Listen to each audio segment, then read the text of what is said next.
হাসপাতালে চিকিৎসাধীন BNP chairperson ও সাবেক প্রধানমন্ত্রী খালেদা জিয়ার শারীরিক অবস্থার চরম অবনতি হয় তাকে বর্তমানে ইলেকটিভ ভেন্টিলেশন সাপোর্টে রাখা হয়েছে।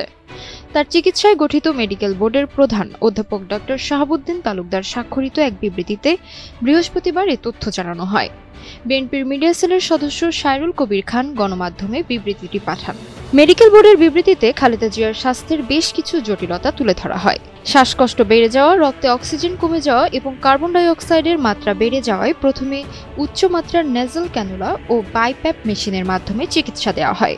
অবস্থার অবনতি না হয় ফুসফুস ও অন্যান্য অঙ্গকে বিশ্রাম দিতে তাকে ইলেকটিভ ভেন্টিলেশন সাপোর্টে নেওয়া হয়।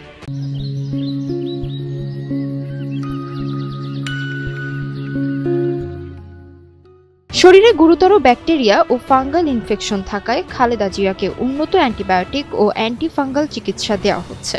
গত ২৭ নভেম্বর খালেদা জিয়ার একিউট প্যানিক্রিয়েটাইটিস ধরা পড়ে, যার নিবিড় চিকিৎসা চলছে। এছাড়া কিডনির কার্যক্ষমতা বন্ধ হয়ে যাওয়ায় ডায়ালাইসিস শুরু করা হয়েছে, যা এখনও নিয়মিত দিতে হচ্ছে। পরিপাকতন্ত্রে রক্তক্ষরণ এবং ডিআইসি এর ফলস্বরূপ খালেদা জিয়াকে নিয়মিত রক্ত ও রক্তের বিভিন্ন উপাদান ট্রান্সফিউশন দিতে হচ্ছে। সব চিকিৎসার পরও জ্বর না কমায় এবং ইকোকার্ডিওগ্রাফিতে এন্ট্রিক ভালভে সমস্যা যাওয়ায় টিইই করা হয়। এতে ইনফেক্টিভ অ্যান্ডোকার্ডাইটিস ধরা পড়ে এবং তৎক্ষণাৎ চিকিৎসা শুরু করা হয়েছে।